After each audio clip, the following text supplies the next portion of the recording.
नमस्कार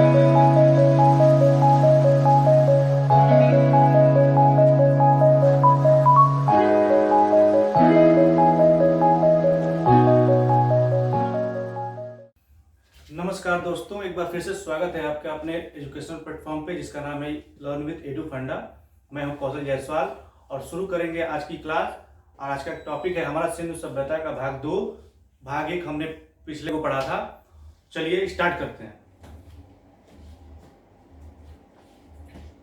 प्रमुख नगर हड़प्पा सिंधु सभ्यता का तोरण द्वार कहा जाता है। तोरण द्वार मीन्स स्वतंत्रता के बाद सबसे पहले हड़प्पा सभ्यता को खोजा गया था। हड़प्पा सभ्यता और मोहनजोदड़ो ये दोनों जुड़वा राजधानी कहे जाते हैं और यह कहा था स्टुअर्ट पीटर ने। चलिए आगे देखते हैं। यह स्थल पाकिस्तान के पंजाब प्रांत के मोंटगोमरी यानी इस समय साहिवाल नामक जिले में रावी नदी के किनारे स्थित है। इसका उत्खनन सन 1920 से 21 के बीच हुआ और इसको सर जॉन मार्शल के नेतृत्व में राय बहादुर शाहनी ने इसका उत्खनन किया था। हड़प्पा से हमें क्या क्या प्राप्त अवशेष हुए हैं ये अब देखते हैं। चलिए, मिश्रित फसल के साक्ष्य जिसमें चावल और गेहूं के दाने।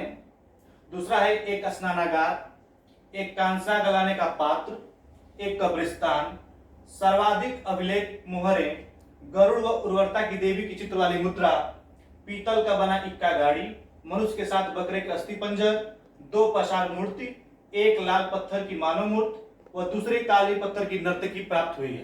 दोस्तों, अगर देखा जाए तो मनुष्य के साथ बकरे के अस्थि पंजर से क्या तात्पर्य है, अर्थात जिस तरह मिस्र में लोगों को मरने के बाद उनके खाने पीने की वस्तुएं, उनके पसंदीदा वस्तुओं को उनके साथ दफनाए जाते थे, सेम पैटर्न सिंधु सभ्यता में ही अपनाया जाता था। उनके पसंद के खाने पीने की वस्तुओं उनके साथ दफना दिए जाते थे। चलिए नेक्स्ट देखते हैं। देखिए, ये स्नानागार हमें प्राप्त हुआ है, काफी बड़ा दिखाई दे रहा होगा। इसको मैंने पार्ट 1 में भी बताया हुआ था। और ये मोहरें प्राप्त हुई हैं। इसे एक सिंघ वाले हिरण के रूप में जाना जा सकता है। चलिए, दूसरा है हमारा मोहनजोदड़ो। मोहनजोदड़ो यह स्थल पाकिस्तान के सिंध प्रांत के लड़काना जिले में सिंधु नदी के किनारे पर स्थित है। सर्वप्रथम खोज राखलदास बनर्जी ने सन 1922 में इसकी खोज की थी। मोहनजोदड़ो को सिंधु का बाग, माउंट ऑफ डेड, प्रेतों का टीला, सिंध का नखलिस्तान भी कहा जाता है। एक्चुअली देखा जाए तो मोहनजोदड़ो 3 शब्दों से मिलकर बना है। मोहनजोदाड़ो जिसका अर्थ ही होता है मुर्दों का टीला। और मोहनजोदड़ो से प्राप्त अवशेष में कांसे की नर्तकी, योगी बाबा की मूर्ति, गेंडे और सांड की मूर्तियां, पशुपति नाथ की मुद्रा, सर्वाधिक मुद्रा यहीं से प्राप्त हुई हैं। देखा जाए तो मोहनजोदाड़ो से ही सबसे ज्यादा सर्वाधिक मुद्रा प्राप्त हुई है। और मोहरें भी कहाँ की? मेसोपोटामिया की। आपको मैंने ये पार्ट 1 में बता चुका हूं। यह कंकालों से मलेरिया के साक्ष्य सभा के अवशेष, यहाँ के लोगों के शौक से हमें मलेरिया के साक्ष्य प्राप्त होते हैं। तो ये कहा जा सकता है कि इस सभ्यता का पतन मलेरिया की वजह से ही हुआ हो। चलिए देखते हैं। ये देखिए दोस्तों, यही नर्तकी हमें मोहनजोदड़ो से प्राप्त हुई है। ये मृदभांड है और ये मोहरें हैं। तीसरा, सिंधु घाटी सभ्यता के अन्य स्थलों से प्राप्त अवशेष। लोथल से मिट्टी से निर्मित घोड़े की प्रतिमा प्राप्त हुई है। सिंधुवासी बत्तख को अत्यधिक पवित्र मानते थे। जुते हुए खेत के साक्ष्य कालीबंगन से प्राप्त हुए हैं। नक्काशीदार ईंटों का प्रयोग आदि। अग्निकुंड लोथल और कालीबंगा से प्राप्त हुए हैं। 7 अग्निकुंड लोथल से और कालीबंगन दोनों जगह से प्राप्त हुए हैं। चावल के साक्ष्य लोथल से मिले हैं। सिंधु सभ्यता के लोग पृथ्वी देवी व कुबड़ वाले सांड की पूजा करते थे। अतः यह कहा जा सकता है कि सिंधु सभ्यता में लोग प्रकृति की पूजा करते थे, जिसे उरोरा की देवी वो लोग कहते थे। धौलावीरा से विशाल स्टेडियम के प्रमाण, तालाब के श्वेत पत्थर के स्तंभ और हड़प्पा सभ्यता में के सबसे लंबा 10 अक्षरों वाला साइन बोर्ड प्राप्त हुआ है। साइन बोर्ड, इसका अंदाजा हम लगा सकते हैं कि सिंधु सभ्यता के लोग पढ़े लिखे थे। जी दोस्तों, उनके लिपि थी गौमूत्री लिपि, जो बाएं से दाएं की तरफ चलती थी। जैसे वो इस प्रकार लिखते थे, ऐसे फिर ऐसे फिर ऐसे। चलिए देखते हैं दोस्तों। ये देखिए, ये आप एक सिंह वाला गेंडा, ये नर्तकी की मूर्ति प्राप्त हुई है। ये योगी बाबा की मूर्ति है।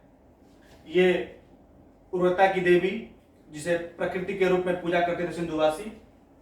और तमाम सारे जो तस्वीरों में दिख रहे हैं अभिलेख, ये सब सिंधु सभ्यता से ही प्राप्त हुए हैं। ये देखने से ही लग रहा होगा कि ये कोई पोर्ट है। जी, ये लोथल से प्राप्त बंदरगाह है। उस समय एकमात्र बंदरगाह था लोथल का, जहां से व्यापार होते थे मेसोपोटामिया इत्यादि देशों के। चलिए सीधे उन सिंधु सभ्यता के उन स्थलों को देख लेते हैं जिनका विकास किस देश में, किस जिले में अथवा किस नदियों किनारे हुआ था। जैसे हड़प्पा सभ्यता का विकास पाकिस्तान में रावी नदी के किनारे खोजा गया। चनहुदड़ो पाकिस्तान सिंधु नदी, कालीबंगन राजस्थान घग्गर नदी किनारे, लोथल गुजरात भोगवा नदी के किनारे, रोपड़ पंजाब सतलज नदी के किनारे, आलमगीरपुर मेरठ हिंडन नदी के किनारे, रंगपुर गुजरात मादर नदी के किनारे, बनमाली हरियाणा रंगोई नदी के किनारे, और सुतकागेडोर पाकिस्तान दाशक नदी के किनारे। सुतकागेडोर पाकिस्तान दाशक नदी के किनारे। तो दोस्तों, सिंधु सभ्यता का पतन का कारण विभिन्न विद्वानों ने अपने अपने मत से बताया है कि किसी ने कहा कि ये प्राकृतिक कारण था, किसी ने कहा बाढ़ के कारण डूब गया, किसी ने मलेरिया के साक्ष्य मिलने के अनुसार कहा कि मलेरिया हो गया होगा तो ये सभ्यता का पतन हो गया होगा। तो दोस्तों, सिंधु सभ्यता का पतन किसी न किसी प्राकृतिक कारण से माना जाता है। विद्वानों का मत है कि सिंधु सभ्यता के पतन के कारण पारिस्थितिकी असंतुलन को भी माना जाता है। हो सकता है दोस्तों उस समय न मशीनें थी, ये लोग प्रकृति पर निर्भर थे, प्रकृति में असंतुलन हुआ होगा, ये सरवाइव नहीं कर पाए होंगे और पतन हो गया होगा। तो दोस्तों, ये था आज का सिंधु सभ्यता का क्लास।